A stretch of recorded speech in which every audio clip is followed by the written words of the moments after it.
दरम्यान राज्यातील कुस्तीगिरांनी एकच महाराष्ट्र केसरी कुस्ती स्पर्धा व्हावी यासाठी कराडला आक्रोश मोर्चा सुरू केलाय। आपल्या मानाच्या गदांसह महाराष्ट्र केसरी पैलवानांनी भारताचे पहिले ऑलिम्पिक वीर पैलवान खाशाबा जाधव यांच्या स्मारकाजवळ अभिवादन केलं। त्यानंतर ते मुंबईला रवाना झाले। उद्या मुंबईत आझाद मैदानावर एक दिवसीय उपोषण करण्यासाठी 40 महाराष्ट्र केसरी 10 हिंद केसरीसह शेकडो पैलवान रवाना झाले।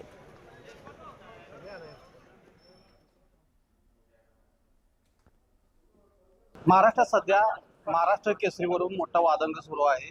चार स्पर्धा होत आहेत, त्याच्याऐवजी एकच स्पर्धा व्हावी यासाठी चंद्रहार पाटील यांच्या नेतृत्वात किंवा सर्व महाराष्ट्र केसरी 40 महाराष्ट्र केसरी या करारामध्ये येत आहेत। त्यांच्यासोबत चंद्रहार पाटील आहेत। काय सांगाल, ही काय भूमिका आहे? गेली 2-3 वर्ष झालं महाराष्ट्रामध्ये 2-2 महाराष्ट्र केसरी स्पर्धा होत होत्या। म्हणून मी गेल्या वर्षी मी एकट्यानं सांगली जिल्हाधिकारी कार्यालयासमोर बसून एक दिवसाचं उपोषण केलं। मुख्यमंत्री क्रीडा मंत्र्यांना निवेदन दिलं की या 2 महाराष्ट्र केसरी होत आहेत, 60 वर्षाच्या परंपरेला कुठेतरी गालबोट लागतोय आणि तो थांबला पाहिजे आमच्या क्षेत्रासाठी, म्हणून मी निवेदन दिलं। पण त्याच्यावर काही तोडगा निघाला नाही। आज खरोखर मीडियाच्या माध्यमातून आम्हाला समजलं कुस्ती स्पर्धाही जाहीर झाल्या की ह्या वर्षी 4 महाराष्ट्र केसरी स्पर्धा महाराष्ट्रामध्ये पार पडणार आहेत।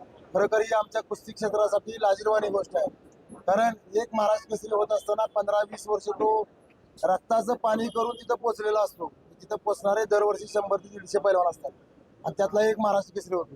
हे खरोखर अतिशय कष्टानं मिळवलेले कधीची हेळसांड चालू आहे आणि खरोखर हे हेळसांड थांबवण्याचं काम सरकारचं आहे असं आम्हाला सर्व महाराष्ट्र केसरीला वाटतं। कारण सरकार आज आम्हाला पेन्शन देते, सरकारी नोकरीमध्ये आरक्षण देते, विद्यार्थ्यांना मार्क परीक्षेमध्ये उत्तीर्ण होण्यासाठी जे 5 मार्क आहेत हेही सरकार देते। पण गेली 3-4 वर्ष झालं कुठला अधिकृत आणि कुठला अनधिकृत हे सरकारला तर समजणं झालंय, पण आम्हाला पैलवानांनाही समजणं झालं की कुठला